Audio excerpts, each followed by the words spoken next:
Hello, everybody, and welcome to Psyched Out, a podcast where we talk about all things psychology. I'm going to keep my intro kind of short because I have a lot to go over and I'm worried about taking up too much time. There's a lot of text documents to talk about, so we're going to go ahead and jump into it. I'm going to shrink myself down here. We are going to be talking more about the Epstein files, something that I've been doing for quite a while now. I am still combing through a lot of documents. This episode in particular will focus on finishing up the Alex Acosta deposition as well as getting into more FBI testimony, etc. So we're going to go ahead and jump in. I'm going to read some of these screenshots really quick and then provide context after the fact, and then kind of remind you guys why these screenshots are important. So, this is a question of the deposition. So, I guess what I'm getting at is you, based on substantial experience and a commitment to these cases in your office, the U.S. Attorney's Office, had formed your own analytical analysis, your own analysis legally. You've told us you've discussed this or made those issues and concerns known to the people who were below you, at least immediately below you, and that's where it sort of rested. There was not an effort to go out and enhance or add to your understanding of the case and legal issues. So, this is Acosta responding. To my recollection, I don't recall, and we'll get into perhaps, from my impression, I actually thought I was being more aggressive than Main Justice would feel comfortable with. And the questioner interrupts, more aggressive in what respect? Acosta replies, in my interpretation and how comfortable I was going forward than Main Justice, and we can get into that. But I thought I was being more aggressive, not less, and so I had these concerns. I did not vet them at Main Justice. Question. Okay, when you said more aggressive, are you talking about the fact that you crafted this state disposition or that you were more forward-leaning on the potential of prosecuting Epstein federally? Acosta. More forward-leaning. Question. And yet you didn't. You didn't lean sufficiently far forward to actually pull the trigger and have an indictment returned. Acosta. So I would push back on that, and that from my perspective, we were leaning forward because we did prosecute him by deferring to the state and ensuring at the state he had a sentence where he went to jail. So why this is important is because it goes back to the plea deal issues. And the reasons I took screenshots of this is because, number one, I'm very glad that the questioner is actually calling Acosta out on his bullshit. Because if you've watched my past video on this, Acosta is somebody who says one thing and then does the exact freaking opposite.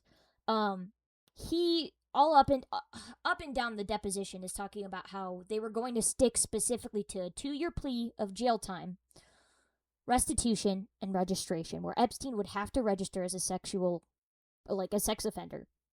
And then, as we know, the plea deal got undermined, where it was, he'll do 18 months, 16 months, he'll get work release, and that was a problem. That was a problem because the entire time he was saying, we're going to stick to it, and if Epstein doesn't agree, then we're going to indict him federally, and we'll take him to court, and we'll have a trial. While he's saying all of this, he has subordinates emailing him, reaching out, saying, hey, the defense is being incredibly difficult. We're not really sure what to do or how to proceed. They're not really going to stick to what we're offering as a plea deal. They don't think that it's fair. They want less than 2 years. They want work release, what have you. And instead of Acosta sticking to his guns and saying, okay, well, tough shit, if they want to play this game, we'll take it to trial and he'll get a lot of jail time, he actually allows the prosecution to lessen the plea deal, despite saying for so long about how they were going to stick to their guns and they were actually going to, stick to this plea deal, which, first of all, the initial plea deal was a joke in and of itself, and then to lessen it at all is ridiculous. So that's a problem.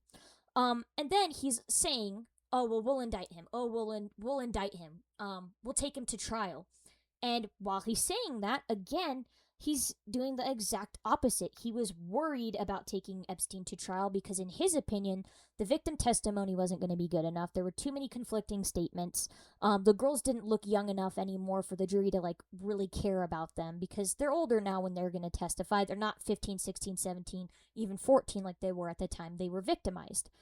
And so what really appeases me about this is that the questioner doesn't let Acosta get off the hook. She says, and yet you didn't. You didn't lean sufficiently far forward to actually pull the trigger and have an indictment returned. Because again, Acosta's spending all of this time talking about, oh, I'm going to do it, I'm going to do it, I'm going to do it. And then he never actually does. So for him to sit there and say, oh, well, I was being more aggressive than main justice because we were actually going to indict him is a total, it's a farce. It's a joke. It's it's bullshit. He was never actually going to indict Epstein because he was the one pushing for a plea deal to be accepted because he didn't want to take Epstein to a trial. He did not want to actually indict Epstein. So I'm glad that somebody put his feet to the fire and said, yeah, we see through your bullshit. You didn't actually do any of the things that you said you would. The questioner then goes on to say, okay, I want to sort of move on. I want to ask you a question about 11C1C, pleas, that you mentioned earlier, and sort of alluded to here when we talked about judges and we talked about dismissing charges from an indictment. So, we're going to move on to this one. I will tell you what 11C1C is in a moment, but we're going to read through this really quick. So, this is the questioner again. Mr. Acosta, I was asking you about, didn't this resolution end up injecting the feds into the state business in a pretty aggressive way? Acosta. And so what I was saying is, in hindsight, one of the issues here is I think this would have gone very differently if after the agreement to defer in favor of state prosecution, all the victims knew about this. They had gone into state court, had pled October, whatever the date was, had been sentenced, had served his sentence, and case over, and so on. You know, to the extent there are lessons learned, an attempt to backstop the state here rebounded because in the process it got convoluted and complex and ended up being arguably more intrusive than it would have had this just been, here's what we'll do, if you go back to the state and work this out. But Acosta rambles, he's very hard to follow, so if that didn't make a lot of sense to you, I apologize. I'm just reading it word for word from the court transcript. Now, here's a couple of problems within that statement. First and foremost, Acosta talking about how he realizes that by offering this plea agreement, the feds got involved more than they were supposed to. Because if you watched other videos of mine, you'll know that Acosta wanted to have such a small plea because that's what the state was originally going to offer. And he didn't want to undermine the state because that would be bad for, like, relationships and things like that. He said, okay, we'll take the state's suggestion, we'll go with it federally, and then if he agrees to the plea that we are giving them, then we won't prosecute him federally. It's basically just him as if he were taking the state plea. And obviously through all of this, it was this big, long, drawn-out process with the federal government. So by doing what he did, he actually did the exact opposite of what he wanted to do, which was to basically have the federal government stay out of things. In fact, he actually made it worse by participating in the plea deal to begin with and not just indicting Epstein. He made this entire just fucked up process, and he really struggled with it. On top of that, he's saying, I wish that all the victims knew about this. Well, if you listen to my last video, you'll know that he absolutely fucked up in notifying victims about the plea deal that was going to be signed by Epstein. Victims have a right to represent themselves at really any court proceeding and saying, hey, I agree with this, I disagree with this.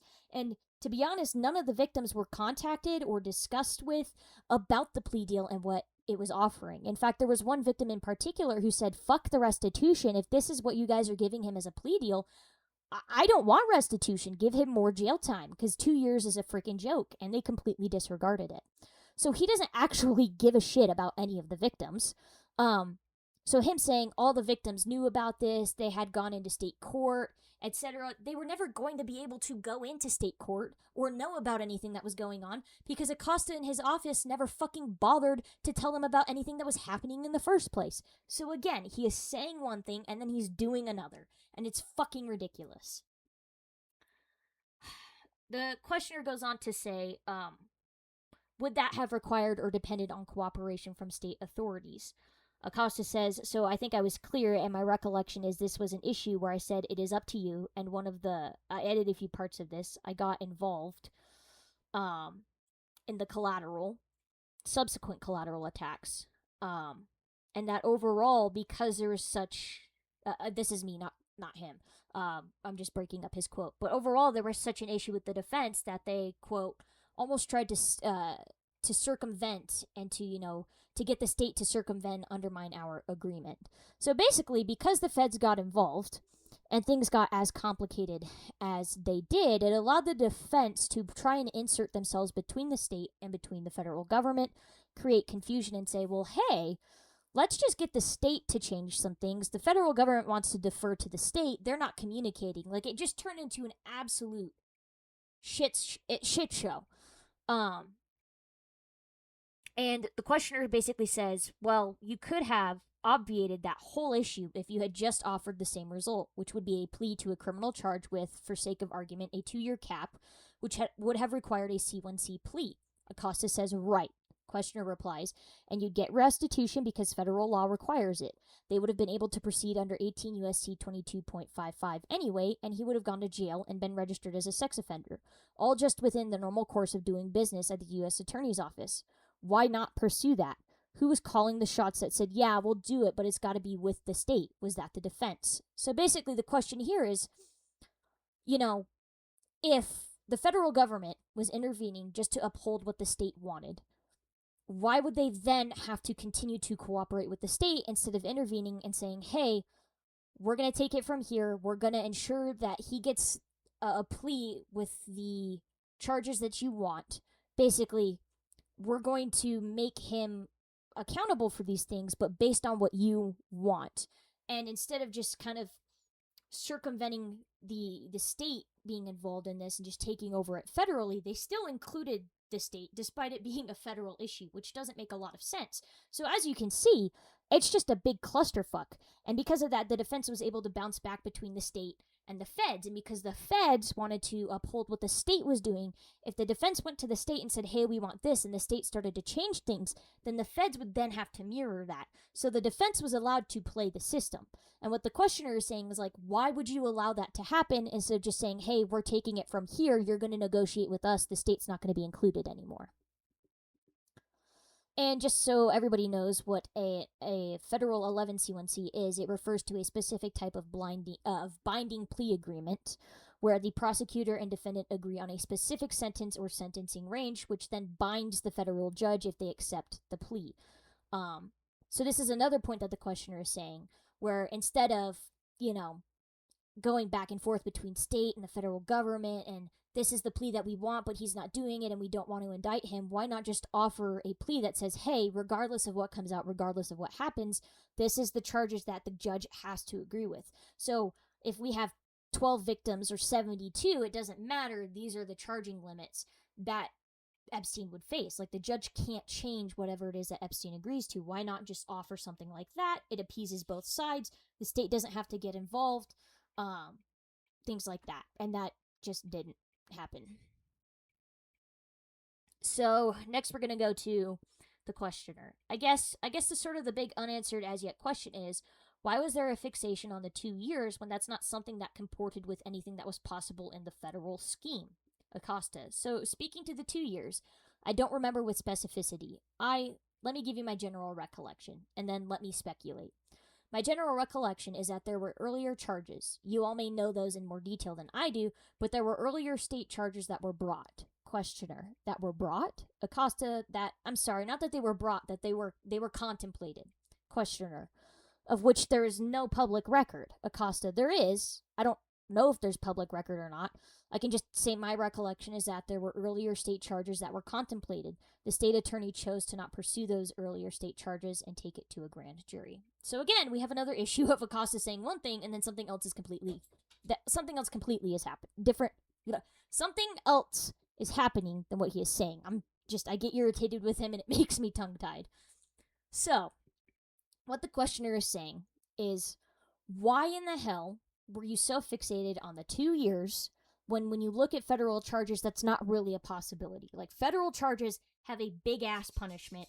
It's not just a slap on the wrist. Oh, no, you're going to get 2 years. It's like, no, dude, you're spending some serious freaking time in prison. And what Acosta is saying is that, well, the 2 years kind of came up because the state discussed some charges earlier, but we don't really have a record of those charges, so I don't actually have any proof to tell you about how it got brought up in the first place, but actually there is public record when there really isn't. There's no public record of this discussion because nothing was formally charged. So Acosta is sitting there, you know, being like, oh, well, you could look it up if you want because I don't actually know. When you can't do that because no record of it actually freaking exists. Like, this dude spends this entire deposition just talking out of his ass, and it's so infuriating. Acosta then says, to just close the loop, my understanding is that those 2 years reflected what that would have been such that the case would not have come to federal authorities in the first place. So again, this goes back to we're trying to charge it based on what the state wants because the state didn't want the feds involved in the first place, and this plea deal is a non-prosecutorial agreement from the federal government. It doesn't make a lot of... It's difficult for me to explain because, one, I'm not a lawyer, and two, it sounds kind of silly to be like, well, the federal government is getting involved just so that they can uphold what the state wants, and then they won't actually prosecute him federally, even though the federal government is involved. It sounds stupid. It makes sense when you think about it hard enough, but it's very, very hard to explain. The questioner goes on to say, okay, where did that information come from? Who said, oh, these charges would have resulted in a 2-year sentence? Was that something that was analyzed by your office, or did it come from defense counsel, or from who? Acosta says, I can't speculate. It had to come from someone. And the questioner says, it did not come from you. Is that correct? Acosta says, so I would not have the knowledge to know what that charge would have resulted. Basically, Acosta's just saying, yeah, I'm not really sure how the 2-year agreement actually became a thing. I probably should know that since I'm in charge of everything, but I actually don't because I'm a piece of shit and I suck at my job. Basically, what his entire deposition comes down to is nobody knows how the 2-year plea deal actually came to be. Acosta's pointing the finger at the state, saying the state wanted this to start with, but there's no public record that says this is what the state wanted. Then Acosta's saying, well, I approved it, but I don't know who came up with it. And then he's saying, well, I don't know how it got to me in the first place because nobody I know of came up with it and I didn't come up with it. So essentially, this whole plea agreement fell out of the fucking sky and landed in his lap. And then he was like, oh, I guess I'll sign it. Like, this dude, he keeps saying over and over again, well, it's 12 years ago. I don't really remember. I'm sorry, but this is probably the biggest case of your entire fucking career. And you're going to tell me that you don't remember anything? Get it together. Get it together. I hate it so much. I hate it so much. And I don't know if I talked about it in last video, but there are an immense amount of issues within his office, ethically. And in case I didn't talk about it, I'm actually going to pull up the YouTube video. And we're going to play it. We're going to run it back.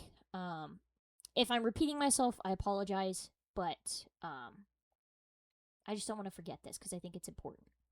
Okay, I have to make this quick because I have to change out for work, but I found a massive ethics violation in the Epstein files, and I think it's why the 2-year plea deal got approved. So, basically, there is either a deputy chief of the Criminal Justice Division or the actual chief of the Criminal Justice Division. I don't know which one. All the names are redacted for who is in what position, so I can't exactly tell, but it's one of those two positions.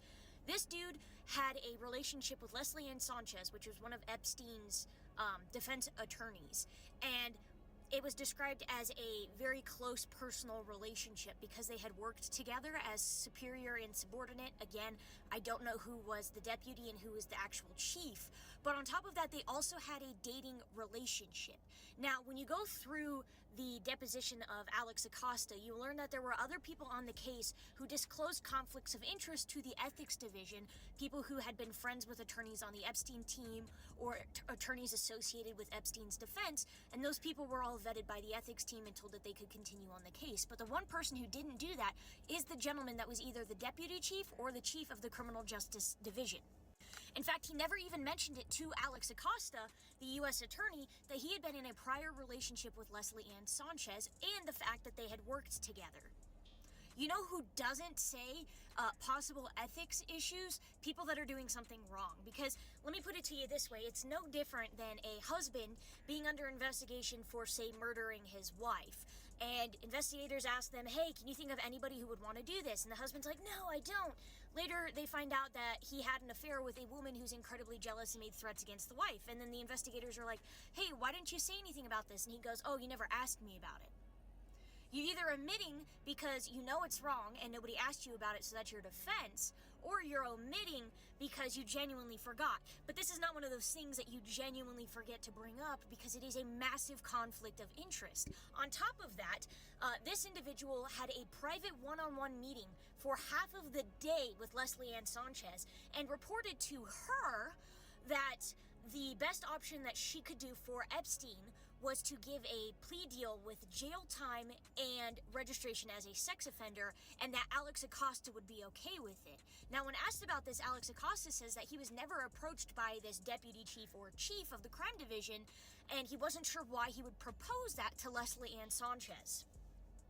So what that means to me is this guy's just throwing shit out there to his former lover, former possible supervisor, possible subordinate, and just saying, hey, go do this, Alex Acosta will approve it. So I think the original 2-year plea deal with registration started with that individual.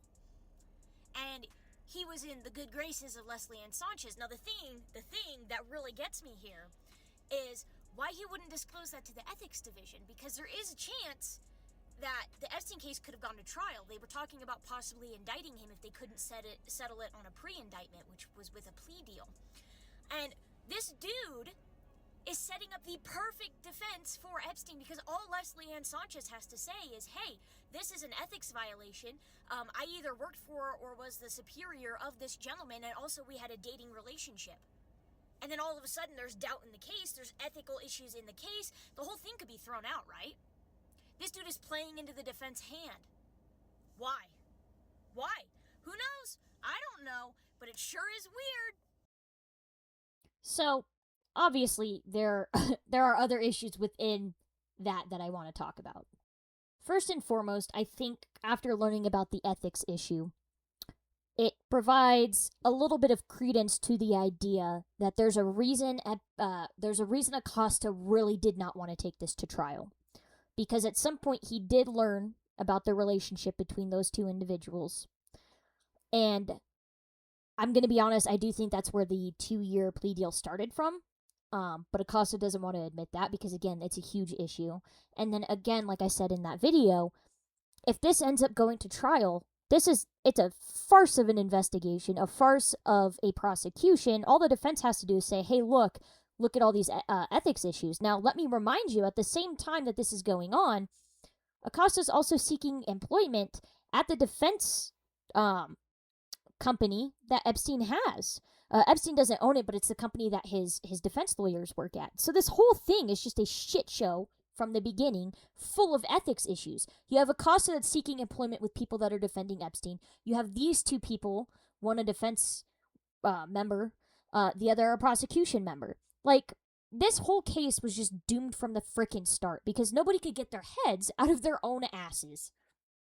It's appalling and it's frustrating, and I just think that it's baffling how at the top of the justice system, the top of the government, we have this sort of stuff happening. It makes sense if this is in like your local city court or some shit like this, but we're talking about the freaking U.S. Attorney's Office, and we're still having like high school drama like this. It's absolutely ridiculous. So next, I'm going to move on to some more FBI depositions. This one's going to talk about the youngest victim that was identified. The FBI agent says, in March of 2005, blank, again, names are redacted, our youngest identified victim, called the Palm Beach Police Department, her mother did, and reported that she believed her stepdaughter had been molested by a male that resided in the town of Palm Beach.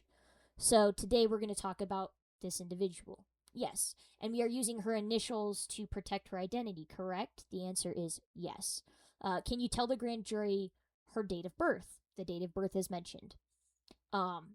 And then they ask, how old was she at the time? And the answer is 14. So that tells us something that's very disturbing, which is the youngest victim that we know of that's been somewhat disclosed to have had the unfortunate experience of going to Epstein's is a 14-year-old. And from what I'm understanding correctly is that she was pretty freshly 14. I mean, she was not 14 for a very long time. So we're talking about young kids, young girls, and it's, you hear about the 16-year-olds and the 17-year-olds, which are bad enough, but then to just hear about a 14-year-old is really upsetting, and it gets worse. I think I have screenshots of some other documents where I might get worked up a little bit, but I'll wait until we get there. So the question now is, so now you mentioned that Mr. Epstein is here wearing just a towel, and blank has removed both her shirt and her pants. Is that correct? Answer, yes. Tell us what happens then. Answer, Mr. Epstein gets on the massage table, lying on his stomach, and instructs the girl to how to do the massage. He tells her to put some lotion on her hand and instructs her on how to actually perform the massage. Because again, none of these victims know what the fuck they're doing. They're kids. At one point during the massage, he tells her that she would be more comfortable to get on top of him. So she gets on top of him and straddles Mr. Epstein's back. The way she describes it is Mr. Epstein is laying on the table, he has a towel covering his bottom, and she is straddling him with her bottom touching the towel and some skin touching his lower back. She was kind of sitting, it sounds like sitting on his rear end, but with part of her skin touching the front of him, but he had a towel across his bottom. Question, what happens as she is providing the massage to his back? Answer, the massage goes on. She said the entire massage lasted anywhere from 30 to 45 minutes. At one point, Mr. Epstein excuses himself for a few minutes, 1 or 2 minutes briefly. The girl then describes that she can hear some unsavory acts that Epstein is doing. Again, when I talked about the massage book and how Epstein's MO comes almost directly from that, remember that I mentioned limb draping and things like that? Him having girls straddle him is not... One, it's not out of the ordinary for the type of abuse that he did, but also it makes a lot of sense within the context of that book. And I can't remember if I mentioned it before, but there's a reason he provided that book to at least one victim that we know of, and it's, in my opinion, a way to desensitize them to what it is that they're going to experience. Because if he's using the book to develop his MO, then if they read that book and he starts doing those things, it's not going to be weird to them. They're going to go, oh, this was in the massage book, so I'm just doing what the massage book tells me to do. His pathology is incredibly specific, and part of the reason I included what that girl's statement was is because it says that she straddles him, which goes back to the massage book and the limb draping. So again, a lot of the things that I talk about, I try to find screenshots in court documents that support that. I don't like just pulling things out of my ass and offering it up on a plate for you guys and say, oh, look, I think I'm right. If I say a statement and it ends up being correct, I want to support that. I don't want to just act like I'm right without any evidence to go along with it. We go on to another page, which is that one of the victims was concerned about telling the FBI what had happened because some things are public record, and that was a concern of hers. She didn't want that information to be in public record so that people couldn't read it, because obviously that would be embarrassing. It's a very sensitive topic and you don't want to talk about it, but her biggest concern was that her dad was going to read it. And to me, that reads as a very juvenile opinion. And listen, adults care about what their parents think too. I'm 25, like I still care what my parents think, but it's a little bit different when you're a kid, when you're not a full-fledged adult, when you don't, have your own place, have your own job, your own car, things like that. It's very different. You don't want to embarrass your parents. You don't want to embarrass your family. You don't want to break their heart that you might not be the type of person that, one, they think you are, and two, they raised you to be.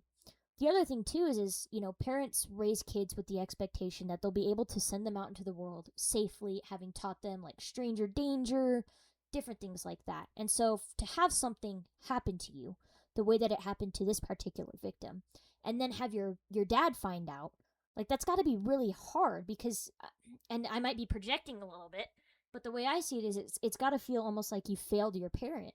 Like, I didn't listen to you about these types of things, and then I got hurt in the process. But you also don't want your parent to know, because not only is it embarrassing, but like, it's gonna hurt them. It's gonna put a strain on their relationship. It's not something that you can just shirk off and go, oh well, like, it'll be fine. It's a big thing. And then the question is, like, as a parent, how do you cope with that? It's gonna fundamentally change the way that you relate to your parents, to your family.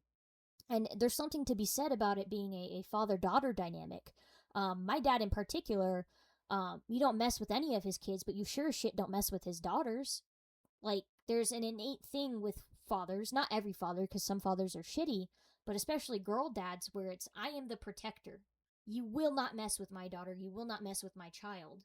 And so that's got to be hard too, because, you know, he wasn't there to do that, and it's not his fault. And, you know, I just think that maybe this individual thought about some of these things, and that's why she was so worried and so ashamed and so embarrassed that her dad of all people was going to find out, because she wasn't concerned that random strangers were going to really read the public records and make opinions about her. Her biggest fear was that her dad was going to find out.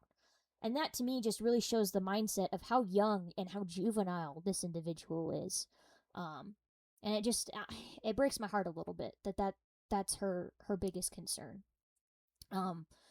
The agent says, we explained to her that the FBI's reporting is a little bit different than the way the state, those are public records, and ours is part of a case file, so that the records wouldn't be public.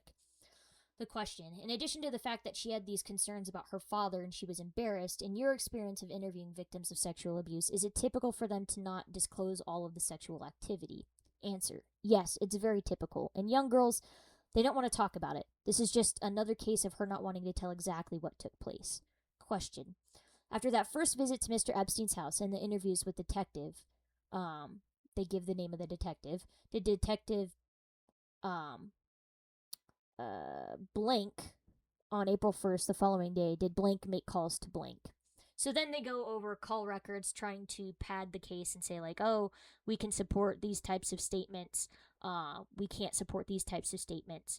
But one thing that I think is really important to talk about is the fact that there's this acknowledgement that because of the embarrassment, because of the shame, it's not uncommon for victims of sexual abuse to withhold information. And in my own experience, I've had that as well. You guys know, like I've said it before, I work in law enforcement. And I can't get into a lot of depth on the case, but I myself was the initial officer, and I'm working with detectives on a case pertaining to a 17-year-old who got involved with her boss. And he is 23, and now there is possibly a pregnancy now. And when I had initially interviewed her, she was very closed off. I managed to get a decent amount of information out of her, but what I found out later is that half of what she told me was the truth. The other half she was minimizing. And then there was a whole different version of events with more detail, more incidents that she had told detectives and a forensic interviewer. Because at that point in time, she was more comfortable. She'd kind of already opened the can of worms and, you know, got it off of her chest. So the second time that I spoke with her, she was telling me all of these things that she hadn't told me the first time that she'd told the detective. And I was kind of surprised by this, because I was like, well, you know, she didn't really say X, Y, and Z. And then I took a step back and I was like, I'm a stranger. You know, I'm showing up to her house. She doesn't know who I am. Yes, I'm in uniform. Yes, I'm a woman, so that makes it a little bit easier to talk to her, but she doesn't know who I am. She doesn't know how I operate, the way that I talk. She's going to be scared of judgment. She's going to be scared of, you know, her mom finding out. There's just a whole complexity of elements that take place in these types of investigations that people don't have a lot of firsthand experience in. So when I read this and it says, you know, she didn't say everything because she was embarrassed, that's accurate. That's not somebody just making it up. Like, I've experienced that firsthand with the calls that I've taken, where victims of this type of abuse, they don't want to tell you everything because, one, they're probably still processing it, and two, it's a point of shame. And there's a third issue where, in my particular example, she was very concerned about what was going to happen to this other individual. Very concerned, because try as you might, there is an emotional connection there. It's not really a healthy one, but it exists, and you can't pretend that it doesn't. And so sometimes when victims aren't telling you everything, it's because, in a way, they're trying to protect the perpetrator. So I thought that this was really interesting, and I really wanted to screenshot it and include it because it makes sense. It explains why some victims may have conflicting statements because they're intentionally leaving things out. It's not that they're not a victim, it's just they're not comfortable talking about it. And I think that's part of the reason why I don't buy Acosta's bullshit of, well, their testimony was conflicting, people weren't going to believe them, etc. There is enough overlap between the victim's testimony that he could have taken that to trial. I just think he didn't want to. But this type of behavior was one of the excuses for why he didn't want to do his job. Okay. Let's see. Which one did I just click on? Nope, not that one. I believe it was this one. Yep, okay. Hey, Discord, thank you. Okay.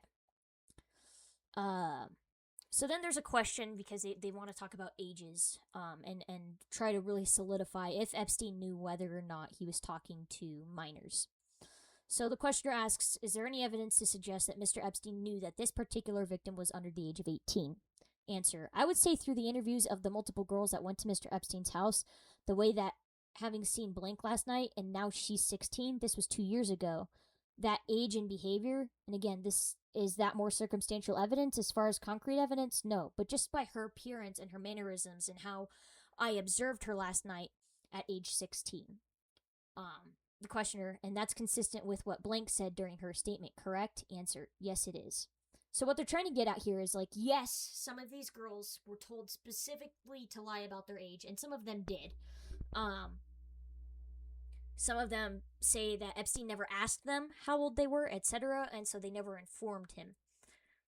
What they're trying to prove here is that it doesn't really matter whether or not he asked, because he should have known based on their behavior, based on how they talked, etc. This individual, based on this, is referencing her being 16 and that being like a 2-year difference, leads me to believe that it's the 14-year-old. And I'm sorry, but I have never once in my life seen a 14-year-old and been like, that person's legally an adult. You can tell by their behavior, the way they talk, the way they act, their immaturity level. I have brothers that are teenagers, and they are incredibly immature. They don't act like grown men. They aren't really developed enough to really resemble a grown man. And it's the same for girls. When I was 14, I sure shit didn't look like I was 18. So there's really no excuse for Epstein to say, oh, well, there was a 14-year-old in my house. I did a lot of really bad sexual things to her, but I swear she looked 18. There's no excuse. And this FBI agent's testimony, this officer's testimony, is that, you know, even if she didn't tell Epstein how old she was, even if she said that she was 18, he should have known better. And the part in this document that particularly pisses me off is when the questioner asks if there's any other questions. And this juror goes, did she look 18? And the agent replies, does blank look 18? Not in my opinion, sir. And one, of course it's a fucking man that would be saying this. Of course it would be a man. It fills me with rage. Because there's the question, did she look 18? She was 14 years old, you dumb motherfucker. 14 years old. And you're gonna sit there and go, well, did she at least look 18? That doesn't fucking matter. She didn't act like an 18-year-old. She's not developed enough to look like an 18-year-old. Her behavior, her immaturity, all of that should have been a giant walking red fucking flag. And regardless of whether or not she was a minor, if she did not outright consent to be touched the way that Epstein touched her, etc., that should not be a question coming out of it. It doesn't matter. She was still abused, right? She could have been 23 fucking years old. She goes to Epstein's house, and if he does all that stuff to her and she didn't consent, that is still a problem. If you could see me right now, if you're on the podcast side, if you could see me right now, it is so aggravating. It is so aggravating that there of course will be a single fucking man in this whole thing that goes, did she look 18 though? I hope this guy doesn't have daughters. I hope he doesn't have access to children. Because the FBI agent is sitting there saying, like, oh, she didn't act like an 18-year-old. She didn't look like an adult. She's 16 now. And, like, even I can tell she's not an adult. And this motherfucker, did she look 18? I hate it. I hate it so much. And part of the reason this pisses me off so much is because it is such a common excuse for perpetrators to use all the time. All the time. Oh, well, she looked 18. Oh, she looked 18. If there is even a doubt in your mind that somebody is not legally 18 years old, you should probably ask to see their ID, or better yet, you should just not have sex with them. Because why would you ever put yourself in that position? I have seen it even with my colleagues where, oh, well, she looked older. Really? Because when I look at that girl, I don't see an adult. I look at her and I see a teenager. Oh, well, she was wearing a lot of makeup. Okay. Look at her. Look at how she's acting. Look at her speech pattern. Look at what she's doing. Is that an adult to you? Oh, well, she was dressed very mature for her age. Okay. Look at her. Look at her talking. Look at her speech pattern. Look at her behavior. Look at her mannerisms. It's all these stupid things that are like, oh, well, I could see why he would want to sleep with her because of these arbitrary guidelines that I've just pulled out of my ass to make it okay for why it happened the way that it did. And it's almost a playbook for perpetrators to just be like, oh, well, she looked older. Oh, she was wearing makeup. Oh, she was wearing this specific type of outfit. It's over and over and over again all the time. I hear it all the freaking time. And every time it makes my blood boil. So to just have this grown-ass juror sitting there going, oh, well, does she look 18? Is exactly why these type of people get away with what they do. Because it's a mindset that men just, I don't know if men inherently have it. I don't know what it is. I know plenty of men that would never get into this situation, but like, fuck, dude, I would be concerned if this juror was involved in my grand jury or my trial at all. I would just lose my goddamn mind. No, thank you. Good Lord. Okay, I'm going to take a deep breath. Okay? Everybody just breathe in. Try to relax. It's fine. Okay. All right. Continuing with this court document. Question. So in other words, did Mr. Epstein know that she was in high school at the time? Answer. Yes, he did. And the Palm Beach police asked Blank if Jeffrey knew her age, and Blank told the Palm Beach Police Department he didn't care what my age was. This comes up because there's testimony that she had advised Mr. Epstein that she would be attending college at a specific location. The obvious implication here being that she had not yet graduated high school, which would be a red flag and a warning sign to, I think, most intelligent individuals. The answer to the question, actually the next question is, now did Blank describe either to you or to the police department how she would be paid for these massages?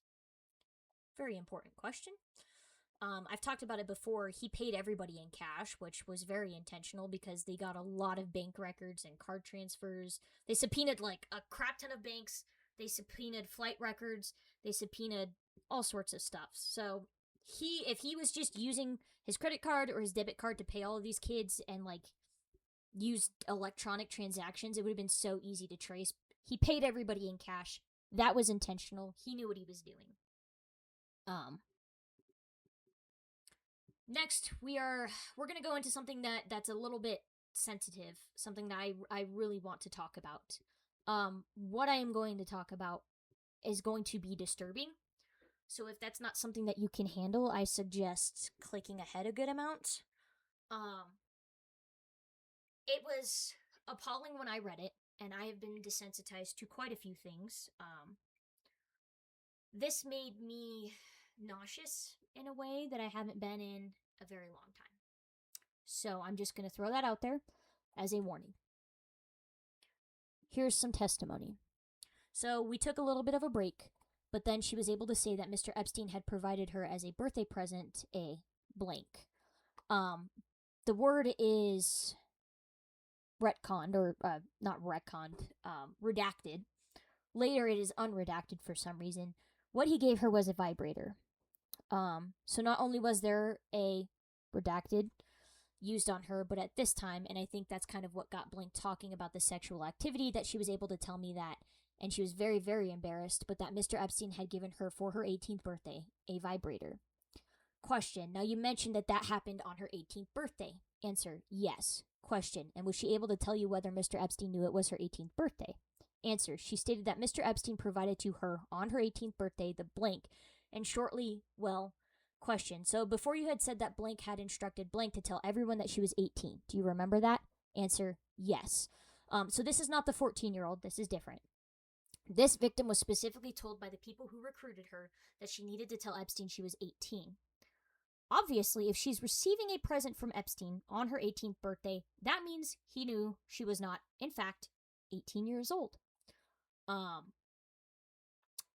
exactly he learned of this is unclear based on her testimony, because again, she didn't really she didn't particularly know. But what disturbs me the most about that is, and I don't know if I screenshotted it, but in that document, what Epstein did was on her 18th birthday, he bought her a vibrator, and he bought her multiple pairs of Victoria's Secret underwear and Victoria's Secret bras. You've heard me harp on the Victoria's Secret connection multiple times. I'm not going to get back into it. You already know that it's a thing.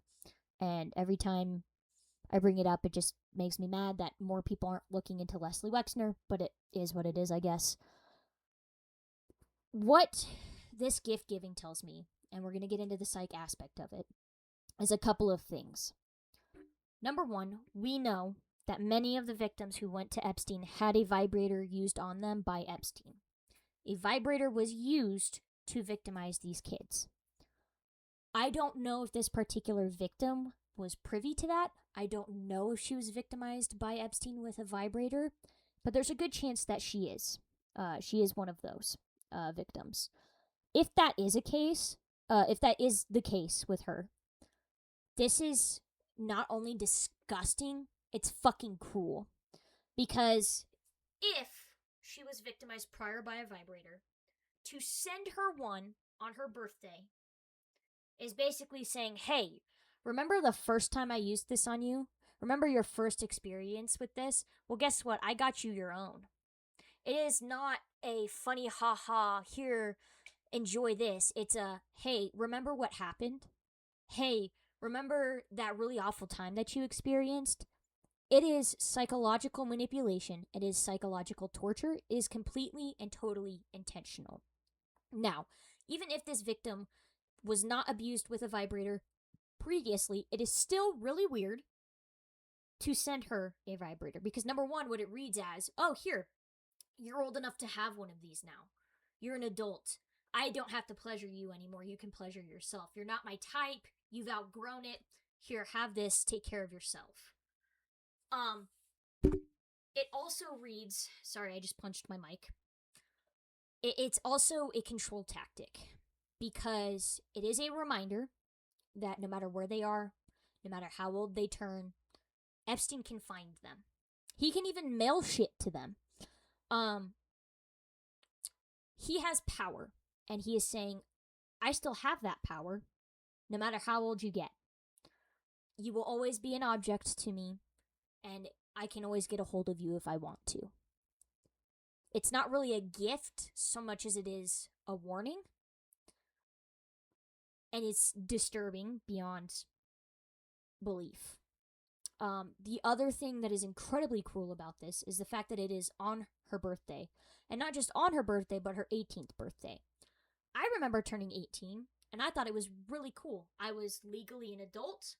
I was like, cool, I can do all of these cool things now. Like, I can vote, I can do all sorts of shit. But the fact that she's getting this type of present on her birthday, specifically a very important milestone in any young woman's life, to have that play over and over and over and over again every birthday after her 18th birthday. Every birthday after her 18th birthday, she's going to have to remember the time that Epstein sent her a vibrator and Victoria's Secret lingerie. Every single birthday. No matter how much therapy you have, no matter how old you get, that is always going to be a memory that you have. How you're able to cope with it might change. But again, this is a control tactic. This is a I will always be present in your life. You cannot get rid of me tactic from Epstein. That speaks to the type of person that he is. That speaks to the type of disgusting fucking ass predator that he is. It's atrocious. And what sucks is that it's not uncommon for sexual predators to do these types of things. Because on top of it being a gift when she turns 18, Epstein actively groomed his victims. He would give them presents, especially if you were one of his favorites. He would give you presents. He would give you bouquets. He'd rent you cars. He'd take you on vacation. He'd take you to the movies. He'd give you money to go buy clothes. So he's, in a way, still continuing that grooming process, despite her now legally being an adult. There are layers here, and it is just a way to torture and manipulate and psychologically disturb the victims. And it is disgusting. Absolutely disgusting. So, again, we're going to go on to more court documents. This, I believe, I'm trying to remember if this is tied into... No, this is not tied into the last victim I talked about, I don't think. But we're going to go ahead and read. Question. What did blank tell you about the activity that occurred when she started returning in late 2004? Answer. When she started giving Mr. Epstein massages after that break, the massages became much more sexual in nature. Mr. Epstein continued to push, and there were many times when blank would perform massages completely nude. Several times, she would stay in her underwear with no bra on, but stated to me that many occasions she performed massages to Mr. Epstein in the nude. Question. In addition to being unclothed, was there any other sexual activity? Answer. Yes, there was. Blank, during my interview with blank, she became very upset when discussing the sexual activity that took place at that time.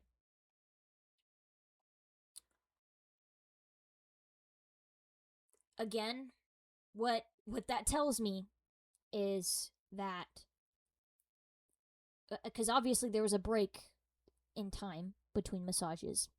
She was uncomfortable enough the first time to stop, and then eventually she ended up going back. And something that is very clear in these court documents is that Epstein breaks these girls down, little by little. He makes mean comments. He talks about their bodies. He says, well, if you want to have a future in modeling, you have to be okay with these things. Brick by brick, he breaks them down, little by little, until they get comfortable with things that they shouldn't be. And it's not their fault. They make little concessions. He tests the boundaries. And the more concessions they make, the more manipulative he becomes, and the more he's able to prey upon them and pry them into doing things.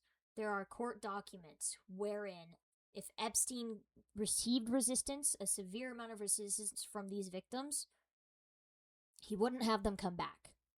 He wanted the pliable ones. And that's not to be mean to the victims, but he wanted the ones that were willing to make concessions, where when push came to shove, they didn't want to make him mad. They would just allow things to happen. He knew the type of person that he wanted, and he knew how to figure out what that type of person was. It was, well, I'm going to ask for little things, and when they concede to the little things, I'm going to see how far I can get them. Now, the individuals who said, fuck no, I'm not doing anything that you want, he didn't bother with them because he knew that he wasn't going to get anything out of them. He said, all right, here's your $200, no harm, no foul. I can get somebody else who's going to, eventually let me convince them to do all of these things. So, we go on. Question. You mentioned the gift of the vibrator.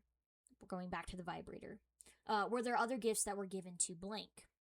Answer, yes. The time period is unclear, but the vibrator was given to her for her 18th birthday. There were 3 sets of bra and underwear, panties, Victoria's Secret bra and underwear sets that were also given to her as gifts from Epstein. Just corroborating more about the vibrator. This is, the reason I really pictured this is because they didn't have the word vibrator redacted in this one, and it's how I kind of put 2 and 2 together. Moving on. well, we're done with that little section. We gotta move down to here. Okay. So, again, to the gift giving. This is testimony. I don't know who the individual is, but it does talk about like the grooming issues that were being had. This victim was given gifts by Mr. Epstein. She was given a blank. She was given Victoria's Secret underwear. She was also given a car that Mr. Epstein rented for her for a number of months. She was paid $200 by Mr. Epstein, and blank was the one that primarily called her to set up appointments, and as you can see, that began in December of 2004. Blank was also one of Mr. Epstein's favorites, according to several of the other girls. Question. Just so the grand jury has an idea, how does that translate into the number of phone calls between blank and blank that you were able to calculate? This goes into call logs and records to basically support the interstate commerce and the travel that took place. But again, people were being given cars. People were being given Victoria's Secret clothing. Epstein was very slick with it, and it feels weird to say that, but like, he was. He absolutely was. More testimony that says, there's a lot of blanks here, so I apologize. It might get a little confusing. Blank were very good friends, and blank would talk about blank, and Mr. Epstein would ask questions about blank when blank was providing massages, and as we will talk about when we talk about Jane Doe number 4, which is blank. She told Mr. Epstein that she was a junior in high school, and that blank and her were in the redacted, and that they were redacted. Told us that at one point, blank had come to her because she had slipped up about prom, and she was worried because Epstein was supposed to think she was 18, and she had talked about the prom. And blank said she never heard anything else about it, and they never brought it up again.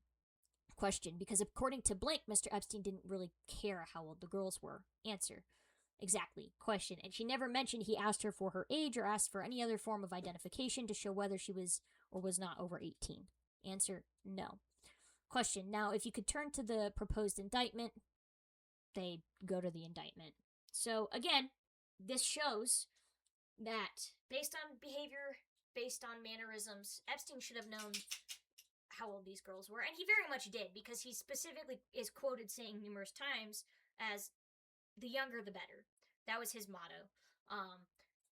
I think I have pictures of the court documents, but there's an individual who talks about how at one point she brought in older individuals, and Epstein was pissed about it. He did not want them involved. He wanted absolutely nothing to do with them. So, again, the fact that he got away with this for so long is actually ridiculous.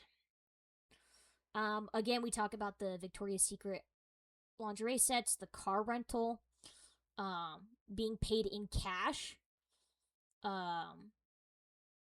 We go on and talk about somebody who's going to be testifying as an assistant to Epstein.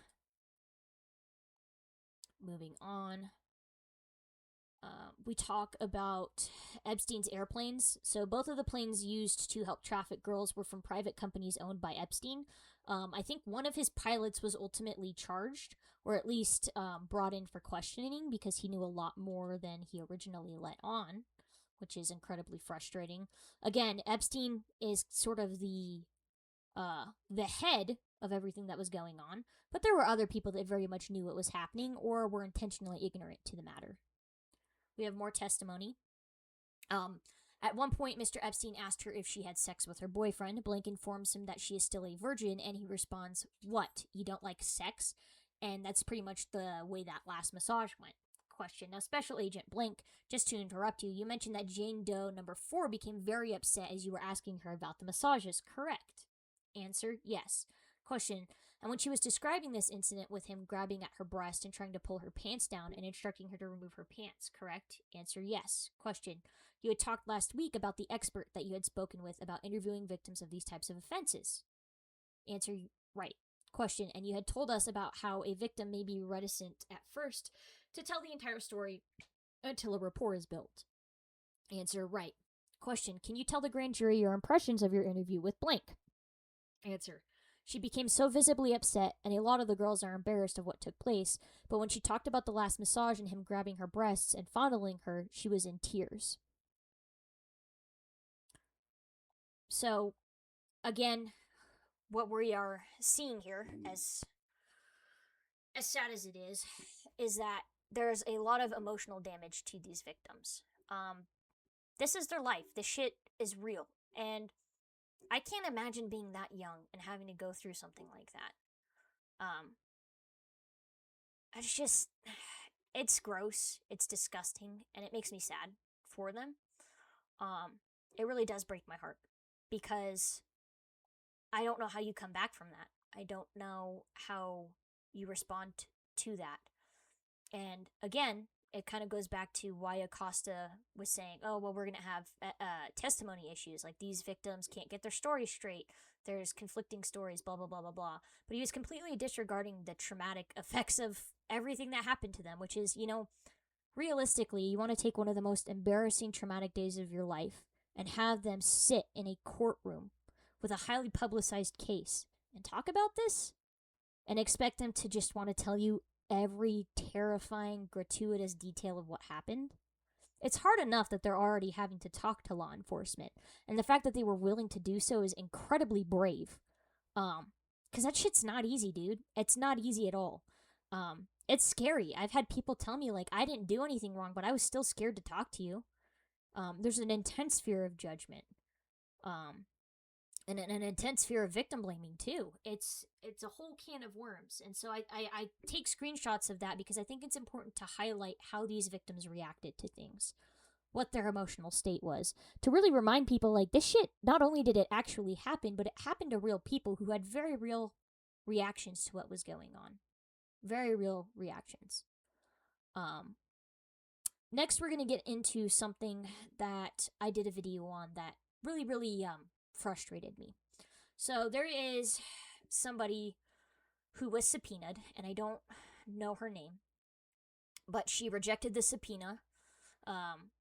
It says here, she refused service of the grand jury subpoena, but she was notified of when her appearance was expected here, and a subpoena was left with her. At which point, she then obtained an attorney who was a well-known attorney in the West Palm Beach, and this attorney was paid for by Epstein. At which point, she then agreed to be interviewed. And I may say some things that come off the cuff a little bit, because this particular part in my investigation makes me very angry and very emotional. I already posted another video on it about how conflicting it is for me, but you will see why. Basically, this individual was one of Epstein's favorites, and she was only going to testify or give her version of events if she was given immunity. Because of the place that the prosecution was in and trying to tie all of these loose ends together and how certain victims got recruited, they agreed. After she was given immunity, she ultimately decided to talk with investigators.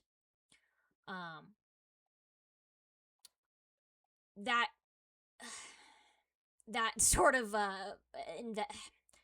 interview didn't really go the best because she left a lot of things out based on what I can see, but we're going to read through this. Was there anything else that Miss Blank talked about in the interview that you want to share with the grand jury? Answer: I did ask her at the end of the interview if she was in love with Mr. Epstein. She looked into the camera and said that she loved him like a friend, but then she kind of looked into the camera and gave a wink and a smile and said, quote, but with your money, I'd marry you anytime, Jeffrey, end quote. Question: did she also say that she considered him to be an awesome guy? Answer: several times she referred to him as an awesome guy. She said that the girls begged her to come and that the girls didn't have a complaint, and the girls would share with her everything that happened after the massage, and that Jeffrey never touched any of the girls. But as I informed you, we did interview some of the girls that she took, and he has touched them. Answer: in preparation for your testimony today, did you also speak with someone who is considered to be an expert in these cases? Answer: yes. So, this person, we'll get into more of their testimony later, helped recruit, I believe she says it was anywhere between like 7 to 10 girls. And her attitude in this very much pisses me off. You can't really see it as much in this particular section of the grand jury documents because there's a lot of other context that's feeding into my anger and my emotion, which we will get into. But her nature here, her tone of voice is very flippant. It comes across as, well, if there was a problem with it, they wouldn't be coming here. If there was a problem with it, they would have told me. and I'm going to spoil a little bit here, she had a very interesting relationship with Epstein. It was a symbiotic relationship in a way where she had a lot of control and was making a lot of money without really putting herself in jeopardy at all. Um, as you know, Epstein had a tendency to use girls to recruit other girls. And some of them maybe brought a couple of people. They always expressed remorse after and said, I felt really bad about this. Like, da da da da da da. This individual does not feel bad about it at all. I don't know if they've had a change of heart. I believe their testimony was in 2021. When we get there, it is going to be very infuriating. I will warn you. But she has this type of infatuation with Epstein that is it's very unhealthy. And the hard part is, at the time that she went to Epstein, she was 17 years old. And so she is a victim. And I recognize that. But she was able to manipulate the situation so that it benefited her. This was not a situation where things sort of happened and got bigger than she meant for it to be. She made very active, intentional decisions to not only benefit herself, but to benefit Epstein, knowing everything that happened and knowing what her own experience was. She actually contradicts herself in her testimony about how Epstein tried to touch her and she basically told him to fuck off. And then she's telling officers, oh, well, no, he never touched any of the girls, knowing damn well that that is inaccurate. She tried to protect Epstein in a lot of ways. And I think part of that is because not only did Epstein pay for her lawyer, but I think she genuinely believed that he loved her. And what we will learn about Epstein and what we know about Epstein is that Epstein does not care about people once they hit a certain age. It's something that I think I've talked about before, but I'll probably bring it up again. But when it comes to sexual predators, when it comes to pedophiles, there are basically three categories. Gender preference is something that happens. Some people like boys, some people like girls. There is the prepubescent stage, the pubescent stage, and then the post-pubescent stage. Pedophiles who like prepubescence, like people that are basically like 9, 10, 11, 12-ish. Pubescent stage is when puberty's really happening, like 13, 14, 15, and then post-pubescence, like 16, 17, 18. Roughly. Epstein, a majority of his victims were in the 16 and 17-year-old range, so I would say he's more of a post-pubescent offender, where just old enough that they have some of the qualities of a fully developed woman, but they're not really complete with that transition yet, if that makes any sense. And I think part of that is, one, because it's easier for him to say, oh, well, they were almost adults, or, oh, well, they looked like adults. But I also think when it comes down to it, he likes that sort of post-pubescent stage because that's when kids start to be a little more, they start to experiment a little bit more with gender, with sexuality, with pushing boundaries, doing things that are a little more dangerous, doing things that are a little more adult-like, compared to like a 14-year-old, 13-year-old. Obviously, there was a 14-year-old that was involved in all of this, unfortunately. And Epstein did not seem to care at all. But given the statistics of his victims, I would say he's more of a post-pubescent offender than like prepubescent or pubescent. He obviously has a female gender preference as far as that goes. We are going to have some insight from an expert on sexual offenders, which is actually, I think, really, really cool. Question: has Mr. Epstein been qualified to testify as an...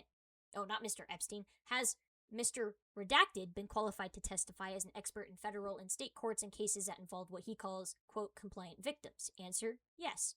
Question: what does he mean by the term, quote, compliant victims? Answer: a compliant victim is when a victim is not necessarily forced into the conduct that the offender wants them to engage into, that they actually consent to that kind of activity.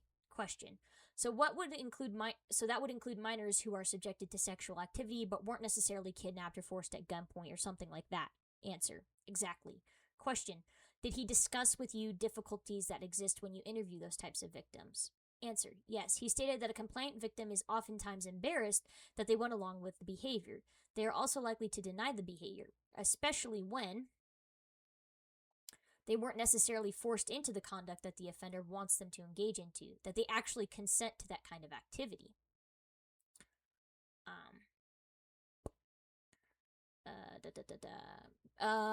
Did he discuss with you the difficulties that exist when you interview those types of victims? Answer, yes. He stated that a complaint victim is oftentimes embarrassed that they went along with the behavior. They are also likely to deny the behavior, especially when being interviewed by investigators, that they'll deny it or they'll minimize it. Sometimes it takes 2, 3, or multiple interviews to get complaint victims to either trust their interviewer or realize that their interviewer is not going to be judgmental. And question, in this case, have you found that to be the case with some of the interviews? Answer, yes, I have. Question, in addition to being embarrassed, sometimes these victims feel guilty about the fact that they were involved in this type of activity. Answer, yes. Does Mr. Blank also have expertise in sexual preference of offenders? Answer, yes, he does. We're back at the start of that section, so we're going to go down to here. Question, did he explain why an offender would select the types of victims that are involved in this case, girls between 14 and 17 years old? Answer, this type of offender, the sexual preference he has is for post-pubescent females. Oh, I forgot that I screenshotted this. That are physically developed but not necessarily mentally matured. The girls ranging in this age are sometimes inexperienced, they are possibly naive and not as worldly. An offender of this type could also maybe not feel sexually adequate or feel competent dealing with his own age group. So knowing that these girls are less experienced may focus on them as well. Question, in addition to their emotional immaturity, did Mr. Blank talk about whether or not young girls are easier to manipulate than grown women? Answer, yes. Question, did he talk to you about, quote, grooming? Grooming is something that I've discussed, but answer, yes. That's what an offender will use with a compliant victim. He told us that grooming is a technique where you gain the cooperation of those victims by focusing on their interests and playing up to those interests. It's a type of seduction, he called it. I think calling it seduction is actually a very good and applicable term. Not really one that I have thought of. I actually kind of forgot that I screenshotted him talking about sexual preference and saying post-pubescent. I remember learning about that in my college degree program, that there's 3 categories and how all of that works. I think I got the age ranges a little bit wrong or a little bit skewed, but the point still stands. There's prepubescent, pubescent, post-pubescent. Something about this that I really want to highlight is the answer that an offender of this type could also maybe not feel sexually adequate or feel competent dealing with his own age group. Why I think this is so important is because we have Ghislaine Maxwell right there. She's been described as like a business partner, an assistant, even a lover. They did do the deed a handful of times that I know of that was discussed in some of these documents. But knowing her personality, knowing how harsh and cold and calculated she is, my belief that she's very much the boss of the situation, I think Epstein feels pretty emasculated around her. I wouldn't be surprised if he was very intimidated by her. She gives me the opinion that she wears the pants in that dynamic. And so, to me, it's not that surprising that he would feel inadequate about women who are in that sort of age range, women who aren't going to put up with his bullshit antics, women who aren't going to just let him buy them Victoria's Secret underwear and be flattered about it. And again, it kind of goes back to the whole mental maturity. Like, that's going to work on young girls. That's going to work on children. That's going to work on people who don't really have the critical thinking capacity to go, well, I mean, this is a little weird, because when you think about it, like, that's something that, like, a teenage boyfriend would do. Like, oh, I'm gonna buy my girlfriend, like, Victoria's Secret lingerie. It just sounds very immature, and it comes across as very immature. Almost like he's stooping down to a level where he's acting a lot like a teenager when he very much isn't. To kind of fill that need for these girls, trying to sort of become almost like a teenage level type of boyfriend for them, because that's gonna feel more natural to them. If he came across specifically as like a 50-year-old man, and he didn't play up that sort of like teenage boyfriend expectation, it'd be a lot more off-putting. It would be very unnerving to a certain extent, and it might cue into their little brains like, why is a 50-year-old man paying attention to me? But when he's acting in a capacity that would be synonymous or typical of a teenager's boyfriend, it's a little bit easier to, like, justify it in your brain. All right, continuing with grooming. Question, can you give us an example of some of the types of grooming that Mr. Epstein used? Answer, with one of the girls we're going to talk about today, blank, it's very apparent interviewing her how Epstein groomed her. She only went to 3 or 4 massages at this time that she's admitted to. We feel that due to her phone conversations, the multiple calls, that there may be more there. At this point, she has stated to us that she has performed 3 or 4 massages for Mr. Epstein. What he did is when she first went there, he played upon, she was very shy, and he would play upon that shyness. He told her that she was pretty. He asked her to remove her clothing, and she wouldn't. So he kind of kidded around with her shyness and complimented her, showed interest in her, talked about her boyfriend and different interests she had. At the end of that interview, because she did not take off her clothes, he tells her that if she's willing to do more, she will make more. He also tells her that he would pay her if she would bring other girls. As the massages increased, you can see that the next time she comes, he plays again to that shyness, but he gets a little bit more, I guess he sees that it's not working.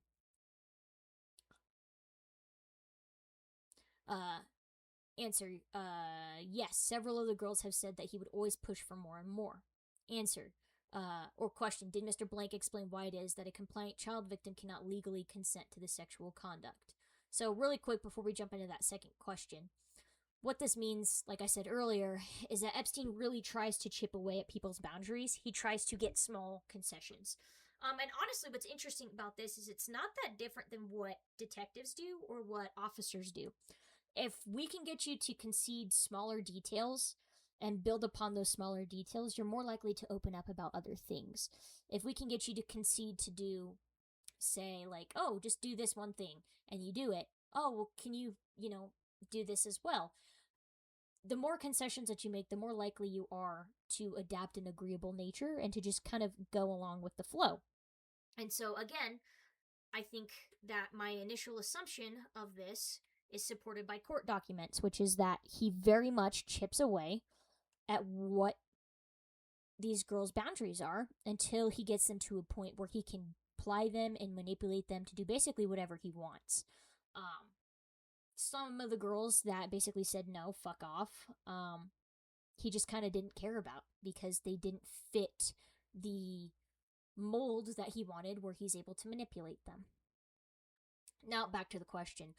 Did Mr. Blank explain why it is that a compliant child victim cannot legally consent to the sexual conduct? I feel like I shouldn't have to explain this, and I feel like they shouldn't either, but we're going to read it anyways because some people are dumb. Answer, yeah. He stated that, we talked about how the law protects children and stated that we hold adults accountable. When it comes to adolescents, they go through normal tendencies that mature offenders may try to take advantage of. I think what he means by that is, like, exploring your sexuality, exploring, like, more risky behaviors, things like that. But the law is in place for that reason, to protect. In the federal law, to protect those individuals under the age of 18. Question, and that's because of the different maturity levels of the offender versus the victims, exactly. And then they show photographs of the defendants and the victims. Now, one thing that's interesting that I learned is that in certain states, the age of consent is 16 or even lower. I believe it's in Indiana that the age of consent is 16, and a lot of people take this as, oh, well, like, if a 16-year-old agrees to have sex with a 35-year-old man, it's fine, she agreed. What this says is that federally, under federal law, which supersedes state law, you have to be 18. Now, states can say, well, we're going to undermine that, but they can't completely get rid of the 18-year-old law. So in Indiana, for example, while the age of consent is listed as 16, they have a clause that if you are under the age of 18 and you end up in a sexual relationship with somebody who has an inappropriate power dynamic over you, then it's considered inappropriate. For instance, let's say you're 16 and your brother's football coach who goes to church with your family has a sexual relationship with you. There's a power dynamic there. He's the coach of your brother on football. There's manipulation there. So keep in mind that just because certain states have, like, weird-ass consent laws, there is still federal law that is upheld and applied. Again, I feel like I shouldn't have to say that, but here we are. People get really weird about stuff.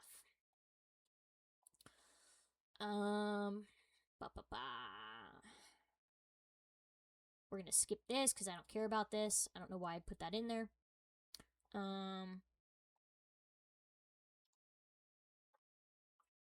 This is something that I'm looking into. So, in particular, one of the girls alleged that she had been raped by Epstein. She's described as Jane Doe number 6. The short version of it is that Epstein forcibly put her on the table and then proceeded to rape her. I have not gotten to documentation for that yet. I don't know if I will, but I am keeping an eye out for it, because if that's the case, that's very interesting and it's very different from what he usually does. And when you have incidents like that that stick out from the classic MO, they're very important that you look at those, because for somebody to deviate from a pattern that they've had for years, something different has to have happened or has to have triggered that. So I'm very interested in what that is. I have not been able to find any follow-up on it, but I am looking. All right. More discussion about how no ID was requested, and then how a lot of these girls did not appear to be adults at all. So what we're gonna do is get into the testimony of the girl that was provided immunity. Her testimony is a little bit rough. I'm probably going to get angry, but we're gonna go through it because I think it's important. Question. Okay. So all the girls were supposed to know that when they got there, they would be undressing. Answer. They would be undressing. There would be touching. There would be fondling. He was very big on that. He told me never to bring a girl over unless they knew what was expected. We know this is incorrect because a lot of the girls, including the ones she recruited, informed the court that they weren't completely aware of what was going on. And even if they were told that, there's a difference between being told that they're going to be fondled and like actually being put in that situation and experiencing that and coming to terms with what that actually means. Just a quick side note. Question. Okay. And did you also tell them that he would, and then this section's redacted. Answer. I didn't really talk to them about that. I didn't know if he did it with everybody or it was just with me that he did that. Question. But you told them that they all would have to be partially naked or fully naked. Answer. Partially to fully naked, and there would be touching and fondling. Question. Okay. How many girls do you think you took to Mr. Epstein's house? Answer. 7, between 7 to 10. Question. Okay. And were there any, in addition to this rule about the girls had to know what was expected, did Mr. Epstein have any other rules in terms of what the girls looked like or what he liked? Answer. No. Again, we know this is incorrect. Epstein made multiple statements that he liked younger girls. He wanted the girls, the younger the better. He did not like girls of color, people of color. He made it very clear that he did not like girls with tattoos. I've talked about it before. The reason he doesn't want people with tattoos or anything like that is because it's adult-like. It taints their image. He wants people to look young and innocent, and this is going to sound really weird, but like ripe for the picking. The more virgin-like, the better, essentially. That's why he doesn't want people that may look older because of tattoos or have some sort of mark or blemish or indication that they are not actually a child. Also, he's just racist, which add that to the thing, the book of bad shit that he is and does. So what's interesting is I didn't talk about it before, but her immunity deal was based on not perjuring herself. But as we can see, that's clearly happened already. All right, now we're going to talk about one of the people that she brought, which is a 23-year-old, and she says he thought she was kind of too old. Question. Okay, so you brought a girl named Blank who is 23 years old. Answer. Yes. Question. And you were told that she was too old. Answer. Yes. Question. Did you ever bring her back? Answer. No. Mind you, in the previous thing she said that he did not have any requirements or rules, and yet here we are saying that, well, actually he did because he didn't like women. Question, what about any other girls that he didn't like? Answer, this other girl I went to high school with, Blank, she was maybe a year younger, and him and her got, there's a big redacted sentence. I told her in detail what was expected, and she, to me, was all for it, and then when she got there, decided she didn't want to perform what was necessary. So they got Blank, and after that, I never really brought her back. What I really want to focus on here is the phrase, what was necessary. This is a very cold, very distanced, detached, calculated phrase.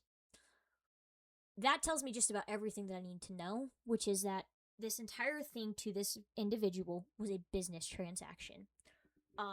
To her, you have to perform your job to the T, to whatever arbitrary rule set there is. That is what's necessary to get your money to complete the task. If you do not do what is necessary, you don't deserve basically anything that comes after that. You don't deserve to get paid. You don't deserve, honestly, you don't really deserve to come back. You don't deserve legitimately anything.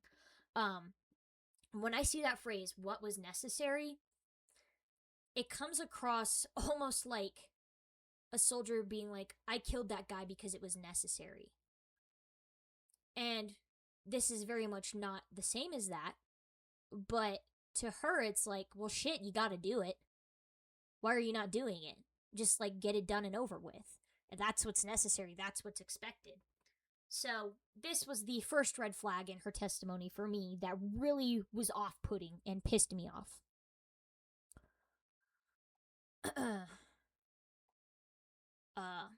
Answer, the more you did is the more you make. Basically, the more clothes that come off, the more you let him touch you, the more you just let him have his way with you, is the more that you would make. Otherwise, you would be demoted down to bringing girls over and just making money that way.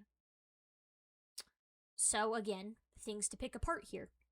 The phrase, let him have his way with you, is interesting for a couple of reasons. Because number one, it comes across as a very male-based rhetoric of, well, just let him have his way with you. Oh, it's not that big of a deal. Like, just let it happen. Which is something that comes a lot from men who are perpetrators or who know perpetrators. It's very dismissive language. It is set to minimize the trauma and the extent of the abuse that is actually happening. And it's interesting that it's coming from her when she herself is a victim. I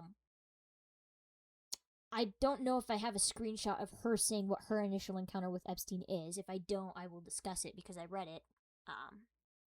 Again, it's hard for me to sometimes remember what it is I'm going to need for certain videos.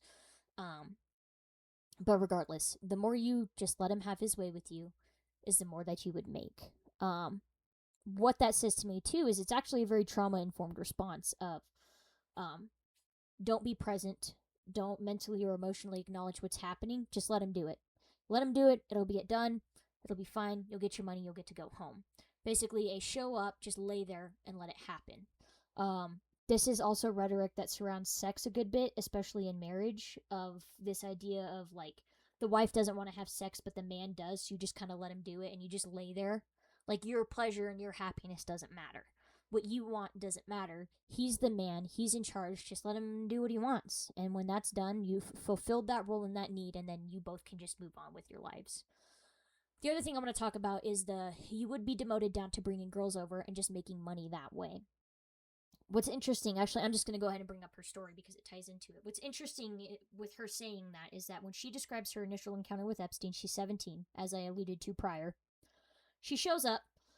She was actually recruited from a beach. People were like, hey, do you want to go do X, Y, and Z? And she was like, yeah, sure. She shows up. Epstein starts pushing boundaries. He tries to get her to do certain things. She basically tells him, fuck off, I'm not having it. You're not touching me, you're not doing shit.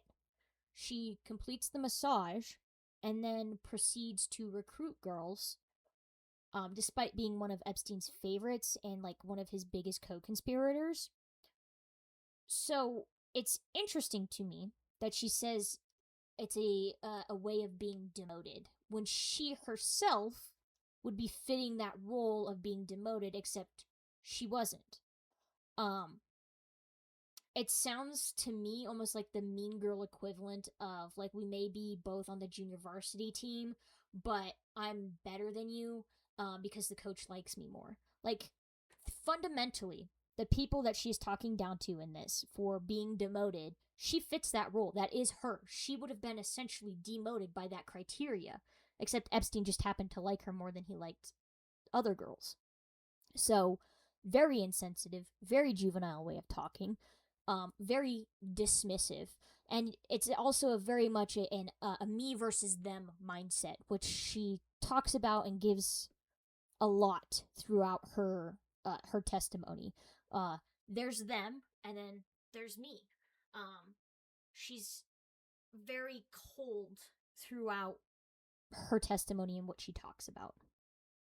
And what's really funny is that after she says, you would be demoted down to bringing girls over and just making money that way, the questioner says, and that's what you were doing? And she replies, that's correct. And the questioner goes, was bringing girls? And the answer is, that's correct.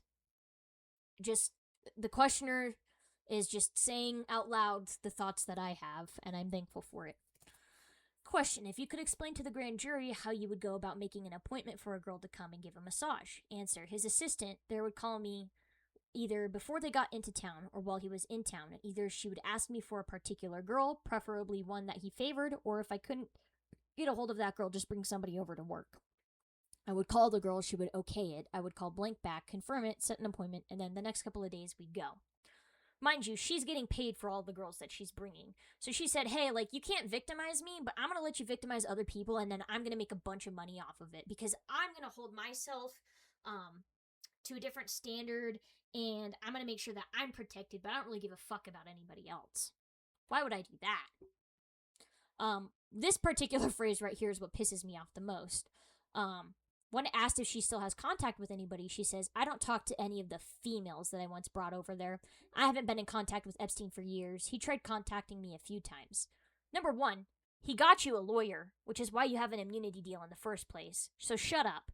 And then number two, the word females. So I have a weird relationship with this word because one, it is expected that I use it in my job, in my line of work. You refer to somebody as a male or a female. If you're bringing them into jail, you say, I have a male or I have a female. That word, in societal context, outside of like a professional setting, comes across as very dismissive, very demeaning. Like, oh, it's a female thing. Instead of saying like a woman.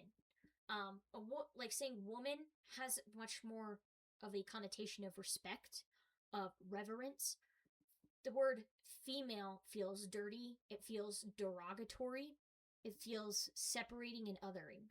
And the fact that she's using that to describe the people that she brought to Epstein tells you everything you need to know. She is othering them from herself. And the part that really bothers me about this is that she's basically saying, oh, I don't talk to them because I don't care about them. I also don't talk to them because even if they wanted to talk to me, I don't give a fuck. I'm not talking to them. She goes on to state, I haven't contacted him back. I refuse to talk to him. I refuse to talk to any of the girls that were involved. I'm glad that she's given herself a choice to basically give a cold shoulder to absolutely everybody that she fucked over. I think that, you shouldn't really get a choice in that matter when you didn't really give them a choice before you trafficked them, but what do I know? She then says, however, I did live with one of the girls in Orlando for a couple months to a year. I haven't spoken to her in over a year either. So, again, incredibly dismissive. Now, I'm not saying she has to be responsible for all of the people she brought over, and like mentoring them and helping them get therapy or anything, but she just doesn't care about them at all. There's no sense of like, well, if they wanted to reach out for me for closure, that's fine. It's, I don't really care what happened. I don't want to talk to them, and what happened is what happened. Very, very dismissive. The question. Okay, so after, and just so the grand jury has a sense here, we are talking about the 2004 to 2005 period is when you were bringing girls over. Answer, that's correct. I don't, to be honest with you, I think it was more 2003 to 2004, her junior year. The part that hangs me up the most about this individual and her testimony, and I made a video on it as well, is that I can recognize she is a victim. I can recognize that she was done wrong. But at the end of the day, I don't really have any sympathy for her because of what she did to other people and how dismissive and cold she is about what she did and how much of a shit she just doesn't give about the people whose lives she's impacted for the rest of their life. She doesn't care at all. And that to me is really hard because even in my line of work, I've always been able to come from a place of, I know to a certain extent why somebody did what they did. I can relate to a little bit. It makes sense. Logically, I can put the pieces together. This is one of those instances where I can't do that because I don't know how you as a 17-year-old look at people in your high school, and I believe she's responsible for bringing the 14-year-old to Epstein's house and say, well, I didn't want to be touched and I didn't want to be victimized, but I really want $200, so I'm going to make sure that he rapes and molests a bunch of other girls so I can get my money.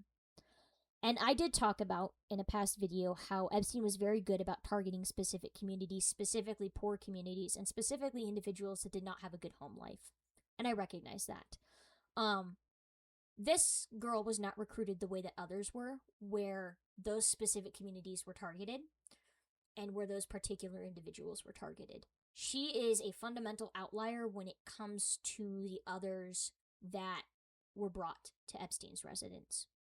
And for her to just sit there and really not care at all is very difficult to handle and accept, and really want to feel sorry for her given what happened. As I said, others who recruited people they knew at school expressed regret, had emotion about it. They weren't detached. They weren't making excuses. They weren't getting lawyers hired for them by Epstein. They weren't getting immunity deals. They said, hey, I know what I did was wrong. How can I help you with the investigation? In fact, quite a few of them even said, ask me what questions you need to know and I will answer them. I will tell you who I brought. I will tell you when I brought them. I'll tell you how old they were. I'll tell you what I told them. This person did not do that. Those other individuals made a mistake. A very, very bad, traumatizing, terrible mistake. But they were more than willing to own up to it and have a stronger set of morals, in my opinion, than this particular individual. Because they said, yeah, I understand that I can get in trouble for that, but how can I help? They didn't seek out an immunity deal. They said, what can I do to help repair this situation? What can I do to help make sure that other people don't end up in the situation that I did? And I commend that. Again, I'm not saying what they did was right, but in comparison, when you look at this individual, it leaves a bad, bitter taste in my mouth that she was not like that at all. And I don't know. I've just been kind of sitting with those feelings for a while. I've gotten better at coping with it, but it is incredibly frustrating. I'm still going through documents. I'm kind of getting to a part where it's talking about Epstein's suicide. So we'll see where that goes. And what's involved in that. I will say one thing that I kind of forgot to talk about is speculation that Florida State intentionally tanked the Epstein case. I don't have any screenshots of it because I think I forgot to screenshot it, but we will watch a YouTube video that I made prior just so that we can just briefly touch on it and go over it. So, you guys remember how I said that the reason the federal government got involved in the Epstein case in Miami, Palm Beach actually, is because of the petite policy? Well, there's actually another reason, and it's speculated in the Alex Acosta deposition, which was that the state prosecution was intentionally tanking the case against Epstein. And the specific terminology that was used was that they were impeaching their own witnesses in the grand jury. Now, for those who don't know, a grand jury is basically, hey, we think we have enough to charge this individual, but we're not entirely sure. We want an indictment so we can go ahead and move forward with legal charges. So they get a grand jury together, and the prosecution presents all of the evidence that they have, and then the grand jury decides you either have enough for an indictment or you don't have enough for an indictment. And what was alleged or speculated was that the prosecution was intentionally taking witnesses and putting them on the stand to impeach them. And that means that they were picking witnesses who were going to testify poorly, who they knew would testify poorly, and this was done to make it look like they didn't have a case so that they didn't have to indict Epstein. Obviously, that's a huge issue. Again, it's speculated that this is what was done, and that's partially why the federal government intervened. Now, a lot of times with grand juries, you don't rely on your witnesses. You kind of want to save those for trial. You rely more on physical evidence and circumstantial evidence. Now, it's not unheard of to use witnesses. It's just not always the best practice. And so the allegation here is that the state went out of its way to put witnesses up there in order to tank their own case, not have to have an indictment, and not have to go to trial on the Epstein case. Obviously, that is a huge problem. Again, I can't tell you whether or not that did or did not happen, but it seems to be that there was a bit of a two-prong as to why the federal government wanted to take the case instead of the state government, both because of the petite policy and because of the alleged malpractice. Now, refresher on the petite policy, that's basically the government saying, hey, we're going to step in. We're not going to take this to trial federally if we don't have to. We will go along with what the state government is wanting. We're just going to do it on our terms, which is why there's the non-prosecutorial agreement, which is saying, hey, we as the federal government are agreeing not to try you federally, but this is the agreement that you have to agree to for us to not do that. So for us to not prosecute you, these are the terms you have to agree to. These are the terms that are partially decided on by the state, which is why Alex Acosta was involved as the U.S. state attorney. It's a little bit confusing. I'm still trying to figure out the best way to explain all of this because it's a lot. But yeah, very interesting. Because I'm gonna stop it right there. So basically, that video might be a little contradictory, but that's because I hadn't finished reading everything by the time I made that video, and I may have said some stuff earlier on that contradicts it a little bit. But yeah, no, there is speculation that part of the reason the federal government got involved is because the state was intentionally tanking the case. Now, knowing what I know now about the federal government and them tanking their own case and not wanting to go to trial, it's weird because it almost feels like the state tanked the case, they didn't want to go to trial, and then the federal government was doing the exact same thing. So I don't really know what happened. I don't really know what the plan was. It sounds like both the state and the federal government were very concerned about actually getting an indictment, and instead of doing their jobs and doing that, they just decided that they weren't going to do that at all. Very interesting, very troubling. Again, that is speculation. I can't prove that. It is mentioned in court documents. Even Acosta's like, well, it's not proven. There's nothing to say that that's intentionally what they were doing, but something was notable enough that it was documented and then brought up in Alex Acosta's deposition. So, Lord knows what that means and what exactly that entails, but that is also a possibility as to why the federal government got involved, because there was a push to say, hey, you guys should probably intervene. They are tanking their own case just for the federal government to have its head shoved up its own ass and not know what to do with it. But, yeah, I am on to the documents discussing Epstein's suicide, so stay tuned for that. I apologize if this video and this podcast episode was a little more disorganized than usual. Again, I am going through a lot of information. I am doing my best to keep it all straight. It is very hard. I only have so much time on my hands. I have a full-time job. I want to take care of myself and have a social life too. So if it doesn't sound like it always makes a whole lot of sense, I apologize. I'm doing my best to report on this the way that I can.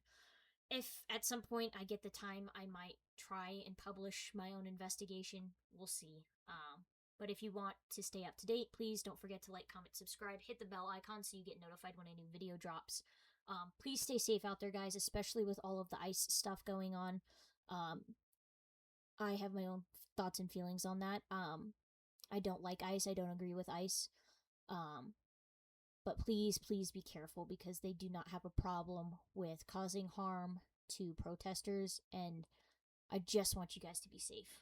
So please take care of each other, stay safe, and stay psyched out.